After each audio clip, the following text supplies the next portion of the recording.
മുഖ്യമന്ത്രിക്കും സർക്കാരിനുമെതിരെ പോസ്റ്റുകളൊന്നും ഇട്ടുകൂടാ. സെൻസറിങ് ഒക്കെ വന്നിട്ടുണ്ട്. മെറ്റയോട് ഇത് സംബന്ധിച്ചിട്ടുള്ള കാര്യങ്ങൾ പറയുകയും ഒക്കെ ചെയ്തിട്ടുണ്ട് എന്നാണ് പറയുന്നത്. ഈ മുഖ്യമന്ത്രിക്ക് സത്യത്തിൽ സോഷ്യൽ മീഡിയയാണോ ഭയം, അതോ മാധ്യമ പ്രവർത്തകരെയാണോ ഭയം? എന്താണ് ഉദ്ദേശിക്കുന്നത്? അല്ല, എനിക്ക് തോന്നണത് പുള്ളി ഈ മാധ്യമപ്രവർത്തകരുടെ സൂക്കേട് മാറ്റിയേക്കാമെന്ന് വിചാരിച്ചു. അല്ല, പുള്ളി പലവട്ടം മാധ്യമപ്രവർത്തകരുടെ അടുത്ത് പറഞ്ഞിട്ടുണ്ട്, നീ ഇയാളുടെ സൂക്കേട് ഞാൻ മാറ്റട്ടെ എന്നൊക്കെ പറഞ്ഞിട്ടുണ്ട്. അപ്പൊ എനിക്ക് തോന്നാ ഇവരുടെ ഈ വേഷം കിട്ടും സൂക്കേടും ഒക്കെ മാറ്റിയേക്കാമെന്ന് പുള്ളി വിചാരിച്ചിട്ടുണ്ടാവും. യഥാർത്ഥത്തിൽ ഇതിന്റെ പുറകിലുള്ള കാര്യം എന്താണെന്നറിയോ? പുറകിലുള്ള കാര്യം ഇപ്പൊ വേറെ ആരും കേരളത്തിൽ ഇത് പറഞ്ഞിട്ടുണ്ടാവില്ല, പക്ഷെ ഞാൻ പറയുന്നു. പുറകിലുള്ള കാര്യം, VD സതീശനെ അവിടെ മുഖ്യമന്ത്രിയായി നിലനിർത്തേണ്ട ആവശ്യം ഈ ഇന്ത്യയിലെ തന്നെ ചില വൻകിട കോർപ്പറേറ്റുകൾക്കുണ്ട്. ആ കോർപ്പറേറ്റുകളെ സംബന്ധിച്ചിടത്തോളം അദ്ദേഹത്തിന്റെ ജനപിന്തുണ താഴേക്ക് പോയിക്കൊണ്ടിരിക്കുകയാണ് എന്നുള്ളത് വലിയ പ്രശ്നമുണ്ടാക്കുന്ന ഒരു കാര്യമാണ്. അതെന്തുകൊണ്ടാണെന്ന് വെച്ചിട്ടുണ്ടെങ്കിൽ, ഇപ്പൊ ഈ VD സതീശൻ മുഖ്യമന്ത്രി ആയതെങ്ങനെ എന്നുള്ളത് നിങ്ങളൊന്ന് പരിശോധിക്കണം. മുഖ്യമന്ത്രി ആയതെങ്ങനെ? പാർലമെന്ററി പാർട്ടിയിൽ പുള്ളിക്ക് ഭൂരിപക്ഷമില്ല, കോൺഗ്രസിനകത്ത് പുള്ളിക്ക് യാതൊരുവിധ പിടിയുമില്ല. എന്ന് പറഞ്ഞാൽ ആ ഒന്നോ രണ്ടോ DCC പ്രസിഡന്റുമാരൊഴികെ വേറെ ആരും പുള്ളിയെ പിന്തുണക്കുന്നുണ്ടായില്ല. അപ്പൊ ഇത്തരത്തിലുള്ള കാര്യങ്ങളൊന്നുമില്ലായിരുന്നിട്ട് മുഖ്യമന്ത്രി ആയത് ഒറ്റ കാര്യത്തിന്റെ ബലത്തിലാണ്. അത് ഈ കേരളം മുഴുവനുള്ള കോൺഗ്രസ് അനുകൂലികളും നാട്ടുകാരും ഒക്കെ തന്നെ അദ്ദേഹത്തെ ആക്കാൻ ഇഷ്ടപ്പെടുന്നുവെന്ന് പണ്ട് VS അച്യുതാനന്ദനെയൊക്കെ ഉണ്ടായ പോലെയുള്ള ഒരു പബ്ലിക് ഇമേജ് അല്ലെങ്കിൽ അത്തരത്തിലുള്ള ഒരു പൊതുധാരണ ക്രിയേറ്റ് ചെയ്യപ്പെട്ടതാണ്. ആ പൊതുധാരണ അങ്ങനെ വെറുതെ ക്രിയേറ്റ് ചെയ്യപ്പെട്ടതാണ് എന്ന് അന്നും ഇന്നും ഞാൻ വിശ്വസിക്കുന്നില്ല. ഞാനതൊരു പോഡ്കാസ്റ്റിലൂടെ പറഞ്ഞൊരാളാണ്, അതിന്റെ കൃത്യമായ കാരണങ്ങളും പറഞ്ഞൊരാളാണ്. അന്ന് ഇന്ത്യയിലെ വൻകിട കോർപ്പറേറ്റുകൾ ഇപ്പൊ ആധാരാണെന്ന് പറയണ്ട, നിങ്ങൾക്കറിയാലോ. ഇപ്പൊ അദാനി മുതൽ നിങ്ങൾ ശരിക്കും പറഞ്ഞാൽ നമ്മുടെ ബെക്കാഡി വൈട്രം വരെയുള്ള ബെക്കാഡി കമ്പനി വരെയുള്ള റിലയൻസ് വരെയുള്ള നിരവധി ആളുകൾക്ക് പുള്ളിനെ ആക്കിയാൽ കൊള്ളാമെന്നുണ്ട്. ആ പുള്ളിനെ ആക്കിയാൽ കൊള്ളാമെന്നുള്ളതിൽ ചില ആളുകൾ ഇടപെട്ടുകൊണ്ട് അന്ന് മെറ്റയടക്കം സ്വാധീനിച്ചുകൊണ്ട് വിലക്ക് വാങ്ങിക്കൊണ്ട് വലിയ തോതിലുള്ള പ്രചാരണങ്ങൾ നടത്തിയിരുന്നു എന്ന് പറയുന്ന ആരോപണം വന്നേണ്ട്.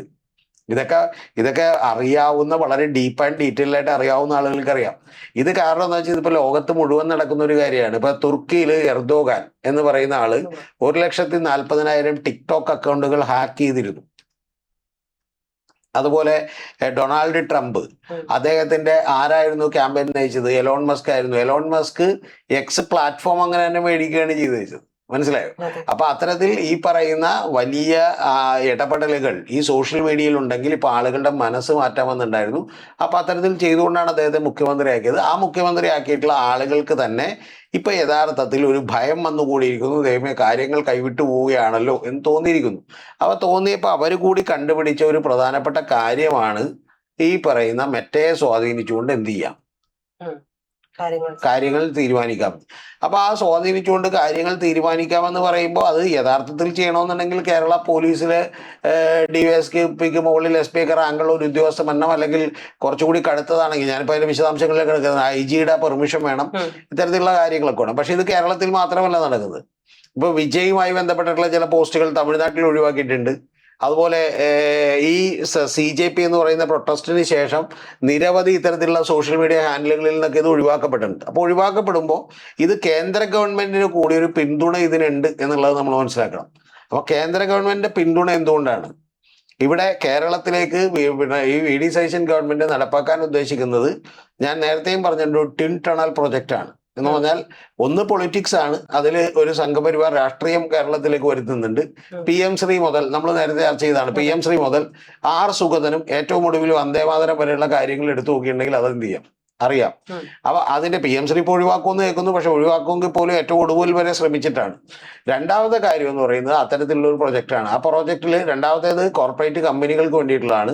അത് നമ്മൾക്ക് ബെക്കാഡിയുടെ കാര്യം മുതൽ ഏറ്റവും ഒടുവിൽ അദാനി ഷെയർ വിൽപ്പനയുമായി ബന്ധപ്പെട്ട് പോലും ഈ ഗവൺമെന്റ് എടുത്ത നിലപാട് എന്താണ് എന്നുള്ളത് നമുക്കറിയാം. അപ്പൊ അത്തരത്തിൽ ഉള്ള ആളുകൾക്ക് ഇദ്ദേഹത്തെ നിലനിർത്തണമെന്നുണ്ട്. നിലനിർത്താനുള്ള വഴി എന്ന് പറയുന്നത് ന്യൂസ് മലയാളത്തിന്റെയും റിപ്പോർട്ടർ ചാനലിന്റെയും ഒക്കെ ഇതെന്ത് ചെയ്യുക, കാർഡുകളടക്കം എടുത്തു മാറ്റുക. കാർഡുകൾ എന്ന് പറഞ്ഞിട്ടുണ്ടെങ്കിൽ നിസ്സാരമല്ല അത്. കാരണം ഒരു 1 മില്യൺ 10 ലക്ഷം 15 ലക്ഷം വന്നേക്കുന്ന കാർഡുകളാണ് ഇവരെടുത്ത് മാറ്റിയിട്ടുള്ളത്. പക്ഷെ ഈ മണ്ടന്മാർക്ക് അറിയാത്തൊരു കാര്യമുണ്ട്. അതെന്താന്ന് വെച്ചിട്ടുണ്ടെങ്കിൽ ഇത് കേരളമാണ്. ഇത് ആളുകൾ സ്ക്രീൻഷോട്ട് എടുക്കുകയും അപ്പം തന്നെ ഇത് സൂക്ഷിച്ചു വെക്കുകയൊക്കെ ചെയ്യുന്ന ഒരു വലിയ സംവിധാനമുണ്ട്. അപ്പം അതുകൊണ്ടെന്ന് വെച്ചാൽ റിപ്പോർട്ടർ ചാനലിനെ നിങ്ങൾ ഫോക്കസ് ചെയ്ത് റിപ്പോർട്ടർ ചാനലിൻ്റെ ഇതിൽ നിന്ന് എടുത്തു മാറ്റിയിട്ടുണ്ടെങ്കിൽ വേറെ 1000 സ്ഥലങ്ങളിൽ ഈ കാർഡ് വരും.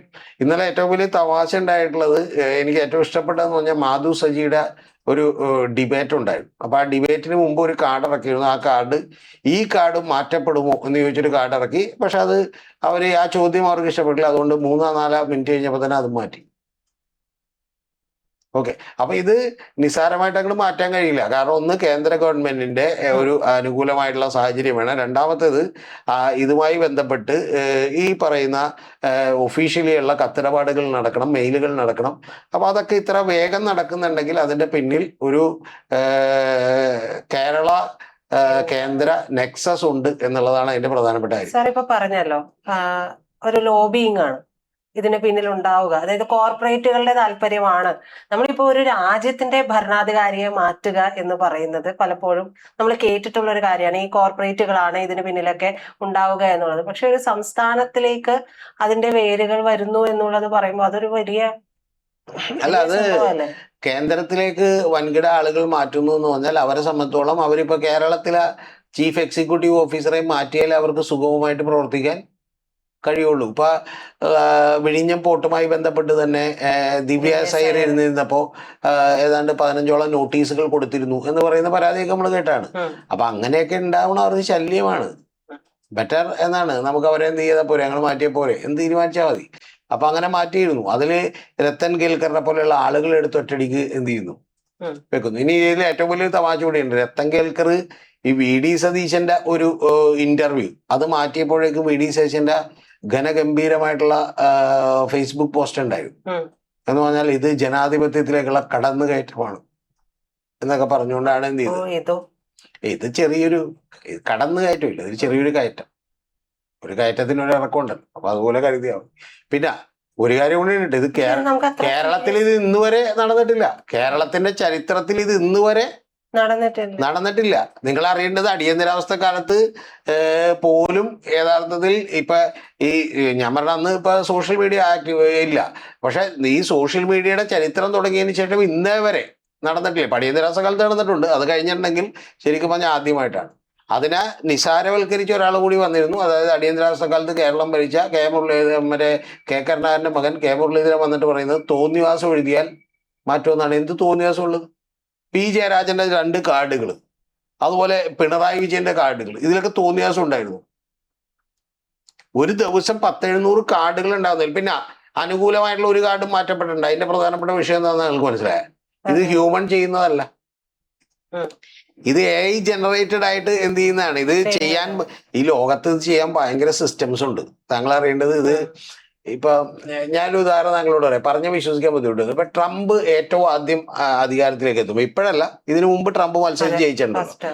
ആ ട്രംപ് ജയിക്കുമ്പോൾ 1.5 കൊല്ലം മുമ്പ് സോഷ്യൽ മറ്റേ ഗൂഗിൾ സെർച്ച് എഞ്ചിനുകളിൽ ഈ വംശീയമായ ഒരുപാട് വാക്കുകളുടെ സർജ് ഉണ്ടായിരുന്നു. അതായത് തിരയുന്നതിന്റെ. അതിന്റെ കാരണം എന്താണെന്ന് വെച്ചിട്ടുണ്ടെങ്കിൽ, സമൂഹത്തെ എങ്ങനെ ഭിന്നിപ്പിക്കാം, എങ്ങനെ ഇത് ചെയ്യാമെന്ന് വിചാരിച്ചുള്ള വാക്കുകൾ വളരെ കൃത്രിമമായി സെർച്ച് എഞ്ചിനുകളിൽ എന്ത് ചെയ്തിരുന്നു. അങ്ങനെ ആളുകളുടെ സെർച്ച് ഒക്കെ ഇത്തരം കാര്യങ്ങൾ കൂടിയിരുന്നു. അപ്പൊ എന്താ കാര്യം എന്ന് വെച്ചാൽ, നിങ്ങളൊരു വേർഡ് അടിച്ചു കൊടുക്കുമ്പോൾ തന്നെ ഇങ്ങനൊരു ചോദ്യം വരും. അതായത് അവരിഷ്ടപ്പെടുന്ന ലെവലിലുള്ള ഒരു ചോദ്യം അതിനകത്ത് വരും. അപ്പൊ നമുക്കത് ചിലപ്പോൾ നമ്മൾ അതല്ല സെർച്ച് ചെയ്യണമെങ്കിൽ പോലും നമുക്കത് നോക്കാനുള്ള ഒരു താല്പര്യം ഉണ്ടാവും. അപ്പൊ അങ്ങനെ ഇത് വളരെ കൃത്യമായി ഉപയോഗപ്പെടുത്താം എന്നുള്ളത് പണ്ടേ ആളുകൾക്ക് മനസ്സിലായിട്ടുണ്ട്. ഇപ്പൊ ഈ ക്രീമുകൾ വിൽക്കാൻ, അതായത് വെളുത്ത ക്രീമുകൾ വിൽക്കാൻ ബിസിനസ്സിൽ ഇത് വളരെ ഗംഭീരമായി ഉപയോഗപ്പെടുത്താം, നിങ്ങളുടെ മനസ്സ് സെറ്റ് ചെയ്യിപ്പിക്കാൻ. മനസ്സിലായി? നമ്മളിപ്പോ പറയില്ല നമ്മൾ ഭയങ്കര ബുദ്ധിമാരാണ്, നമ്മൾ ഇതിലൊന്നും ഇൻഫ്ലുവൻസർ ആവില്ല, നമുക്ക് വെറുതെ പറയണത്.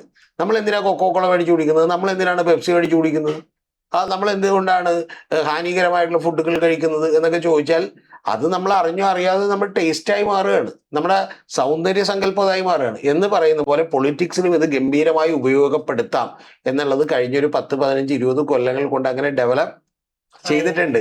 ഇന്തോനേഷ്യയിൽ ഇത് സംഭവിച്ചിട്ടുണ്ട്, തുർക്കിയിൽ ഇത് സംഭവിച്ചിട്ടുണ്ട്, യു കെയിൽ ഇത് സംഭവിച്ചുകൊണ്ടിരിക്കുന്നുണ്ട്, US ഇത് സംഭവിക്കുന്നുണ്ട്, സ്വീഡനിൽ ഇത് സംഭവിക്കുന്നുണ്ട്, ഡെൻമാർക്കിൽ ഇത് സംഭവിക്കുന്നുണ്ട്. ഞാൻ വേണമെങ്കിൽ വിശദാംശങ്ങൾ പറയാം.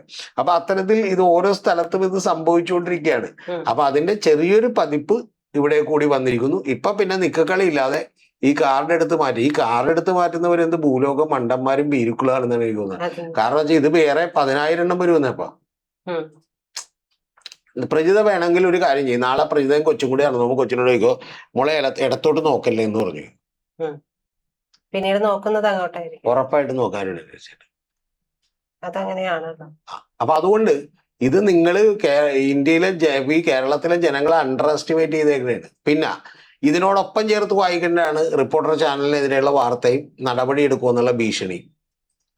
ഇതൊക്കെ കൊണ്ട് ഈ കേരളത്തിലെ ആളുകൾ പേടിച്ച് വാലും ചുരുട്ടി ഇരിക്കുമെന്നാണ് വിചാരിക്കുന്നത്. ഒരു ഭരണാധികാരി ഭയം ഉണ്ടാവുകയും ഭീരുവായി മാറുകയും ചെയ്യുമ്പോഴാണ് പ്രജിത ഇതെല്ലാം നടക്കുന്നത്. അല്ലെങ്കിൽ സോഷ്യൽ മീഡിയ സെൻസറിങ്. ഇതൊക്കെ പറയുമ്പോൾ വേറൊരു കാര്യം കൂടി പറയാനുണ്ട്. ഈ നാട്ടിലെ സ്ത്രീകൾ ഒരു 10,000 പരാതി ഇപ്പൊ ഇതിനകം കൊടുത്തിട്ടുണ്ടാവും സോഷ്യൽ മീഡിയയിലുള്ള അധിക്ഷേപങ്ങളെ കുറിച്ച്. ഏതെങ്കിലും ഒരു നടപടി എടുത്തിട്ടുണ്ടോ? ഏതെങ്കിലും പോസ്റ്റ് നീക്കം ചെയ്തിട്ടുണ്ടോ? ഇതൊക്കെ പോട്ടെ, നമ്മുടെ മുമ്പിലുള്ള ഒരു കാര്യം ഉണ്ടല്ലോ, നമ്മുടെ TG മോഹൻദാസിന്റെ പോസ്റ്റ് ഇപ്പോഴും അവിടെ കിടക്കണേ, വീഡിയോ അവിടെ കിടക്കണേ രണ്ടും. അത് നീക്കം ചെയ്യാൻ ഇതുവരെ പോലീസ് നടപടി എടുത്തിട്ടില്ല. അപ്പൊ ഇത് വളരെ കൃത്യമായി ഒരു സംഘം ഇരുന്നു കൊണ്ട് ഒന്നില്ലെങ്കിൽ കോർപ്പറേറ്റുകളുടെ നേതൃത്വത്തിൽ അല്ലെങ്കിൽ ഗവൺമെന്റിന്റെ നേതൃത്വത്തിൽ ഇത്തരത്തിൽ കാര്യങ്ങൾ ചെയ്തുകൊണ്ടിരിക്കുകയാണ്. ചെയ്തുകൊണ്ടിരിക്കുന്നതിന്റെ കാരണം നിങ്ങൾ വിമർശനങ്ങളെ ഭയപ്പെട്ടു തുടങ്ങിയിരിക്കുന്നു. അതിൽ ഏറ്റവും പ്രധാനപ്പെട്ട കാർഡ് മറ്റേ മയക്കുമരുന്ന് MDMA കേസിലെ പ്രതികളും ഈ മുഖ്യമന്ത്രിയുമായിട്ടുള്ള ബന്ധം കാണിക്കുന്ന കാര്യമാണ്. പിന്നെ അതുകൊണ്ട് ഇടതുപക്ഷത്തിനും ഇവിടുത്തെ പ്രതിപക്ഷങ്ങൾക്കൊക്കെ ഇരട്ടിപ്പണിയാകും. ഇതുകൊണ്ടൊന്നും പിടിച്ചു നിർത്താൻ പറ്റുന്ന ഒരു കാര്യമല്ല. CJPയുടെ മറ്റേ ഇൻസ്റ്റാഗ്രാം അക്കൗണ്ട് അങ്ങ് എടുത്തു മാറ്റിയത് ഓർക്കണ്ടോ? എന്ത് സംഭവിച്ചു എന്ന് വെച്ചിട്ടുണ്ടെങ്കിൽ പിന്നെ അത് തിരിച്ചു കൊടുക്കേണ്ടി വന്നു.